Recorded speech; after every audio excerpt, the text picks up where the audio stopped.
Good morning. It's John Gilkison here, National Public Observatory, and it is Wednesday, December 18th, 2019. And I've been wanting to do a video on the Aberration Constant for quite a while. And the reason for that is I did a paper on it in college for History of Science.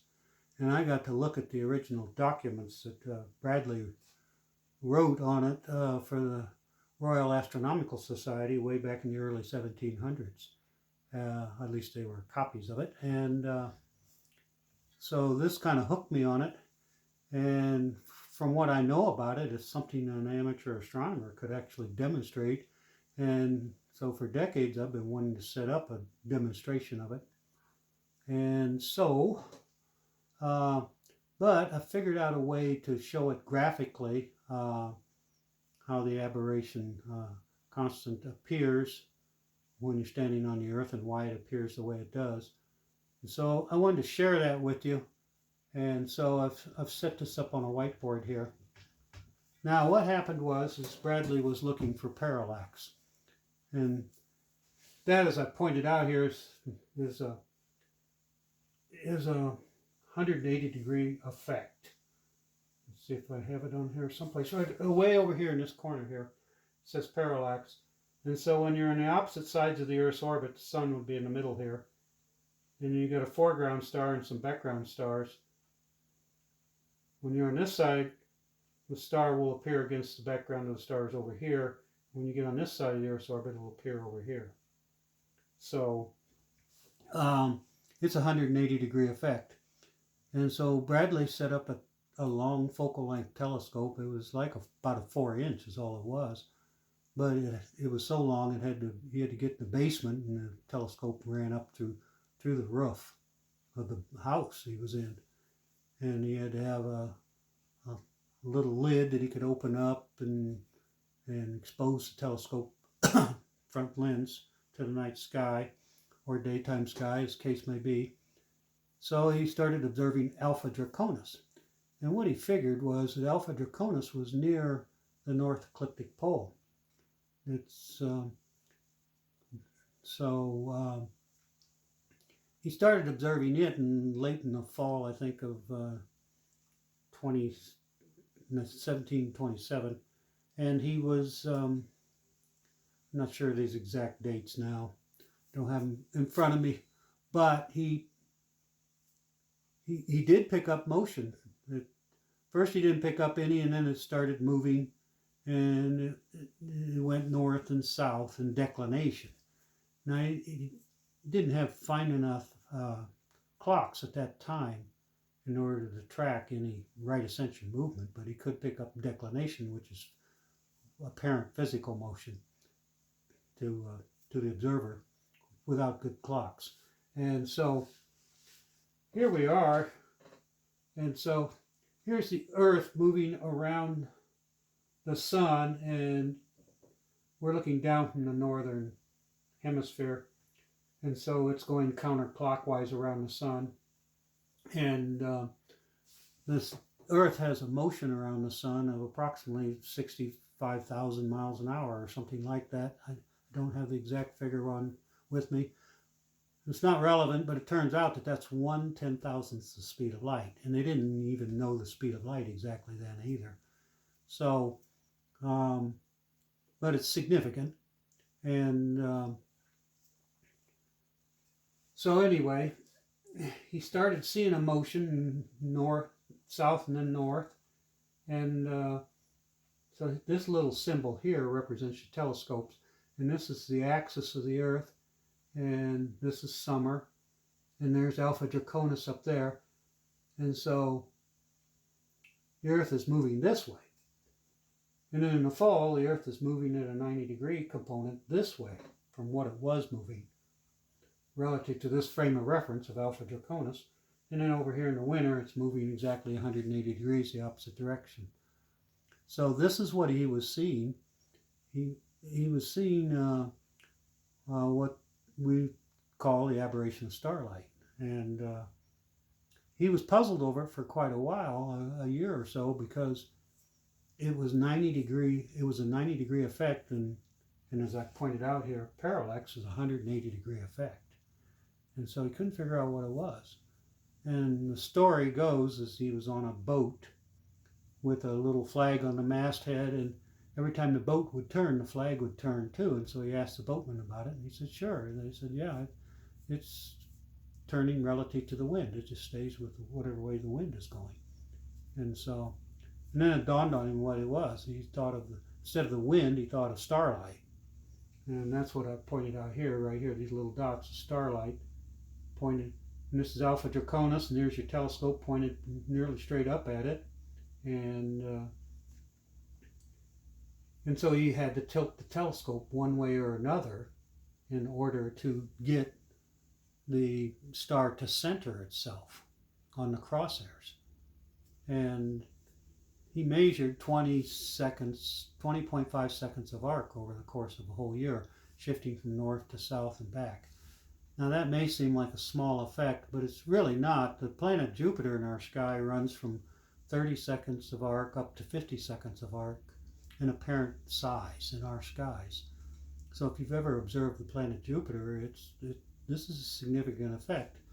And I think that I could set up a long focal length refractor and get it rigidly fixed, and I could demonstrate the aberration constant using modern, just video cameras and stuff like this. So what you have here in the summer, of course, he would be looking at Alpha Draconis at midnight.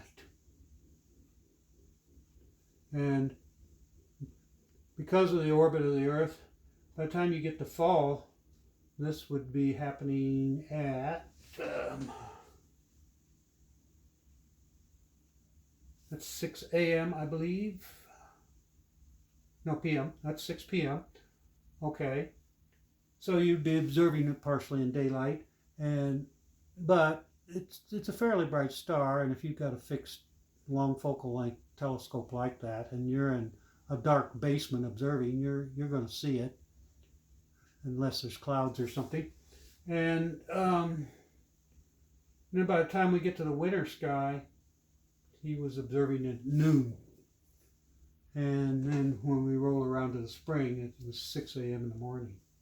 So and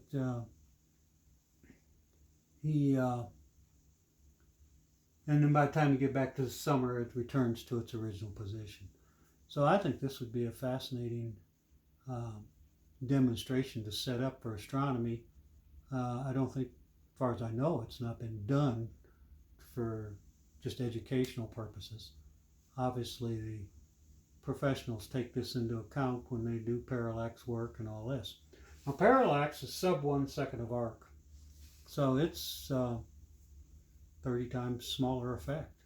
So you have to disentangle the aberration constant from any observations done on the moving platform of the Earth, or I presume in orbit around it, from this effect.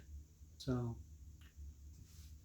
there you are. I did set up I have a globe. I'm going to turn the camera around here. You're going to excuse me jarring the camera.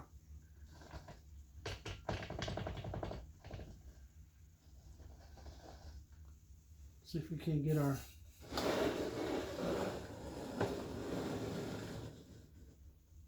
I actually have Mickey Mouse set up here. He's on above England. Okay? So here he is. This is Northern Hemisphere summer. So as you can see, Mickey Mouse would be looking straight up at Alpha Draconis. And so we would set the clock here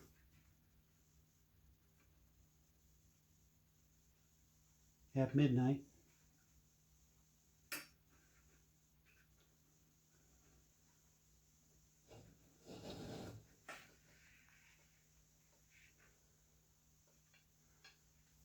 And there would be your other effects. Now you'd run into that bar, but regardless of what he's doing, he's going to end up, even though the Earth is tilted this way, he's going to end up all the way around, and he's going to be doing it at different times, as you can see. You follow me? The Earth's axis stays straight relative to the night sky, but as you go around the Earth, it appears to wobble back and forth like this, as you go around the sun, pardon me. So that's your explanation for the different times. You're always going to make an observation at a meridian transit.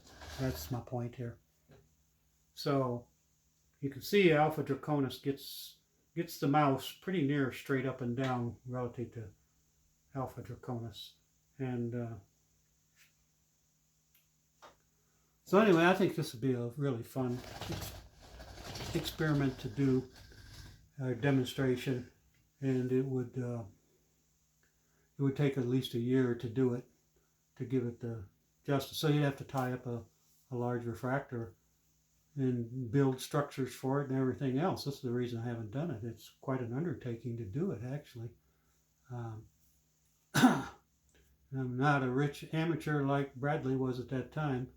I think he was doing astronomy for money, actually, selling me services, doing observations, so, which is interesting.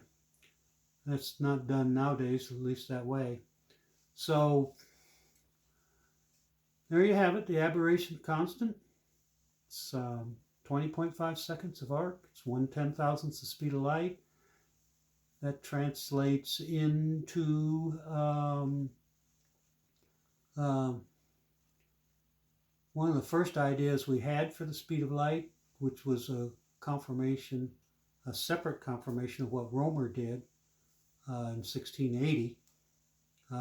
His was based on lag and lead times of the orbits of Jupiter's moons, and he came up with about 140,000 miles per second at that time. And they didn't believe it, and then once we had an independent confirmation from Bradley due to the aberration constant that the speed of light was fixed, then they really believed it.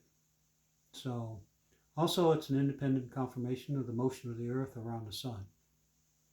And so this is a really important historical event in the history of astronomy.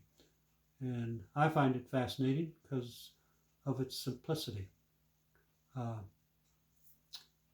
So I'll let you go. I'm going to put this on the National Public Observatory website after I upload it to YouTube.